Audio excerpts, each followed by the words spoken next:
Welcome to Trivis cooking and vlogs. ఈరోజు అయితే ఒక మంచి డెజర్ట్తో మీ ముందుకు వచ్చేసానండి. అది కూడా మనకు సమ్మర్ సీజన్లో దొరికే మ్యాంగోతో. మ్యాంగో అంటే అందరికీ ఇష్టం ఉంటుంది. ఖచ్చితంగా ఈ డెజర్ట్ని అయితే చేసేసుకోండి.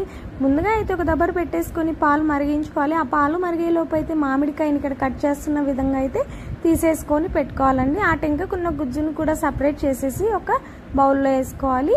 ఈ లోపు అయితే పాలు మరుగుతున్నాయి చూసేయండి. మరిగిన తర్వాత అందులో కొద్దిగా షుగర్, కొద్దిగా డ్రై ఫ్రూట్స్, కొద్దిగా మిల్క్ పౌడర్ అయితే యాడ్ చేసేసుకొని ఇంకా 10 మినిట్స్ వరకు అయితే కాగనివ్వాలి. అలా కాగిన తర్వాత మనం తీసుకున్నాం కదా జ్యూస్ ఏదైతే ఉందో అది కూడా యాడ్ చేసేసేయాలి. యాడ్ చేసేసిన తర్వాత ఇంకో 2 మినిట్స్ మాత్రమే ఉడికించాలి. ఉడికిన తర్వాత ఇలా అయితే కన్సిస్టెన్సీ వచ్చేస్తుందండి. చూడండి, అలా వచ్చిన తర్వాత మనం ముందుగా మ్యాంగోని అయితే తీసి పెట్టుకున్నాం కదా, టెంక తీసేసి ఓన్లీ తోలుతో పాటు కండ ఉంది కదా, సో దాన్ని అయితే తీసుకొని అందులోకైతే ఈ కుల్ఫీని అయితే వేసేసుకొని ఆ పైన ముక్క తీసాం కదా చిన్నది, అది కూడా పెట్టేసి క్లోజ్ చేసి 2 to 3 అవర్స్ దాకా ఫ్రిడ్జ్లో ఉంచుకొని సర్వ్ చేసుకోవాలి. అంతే.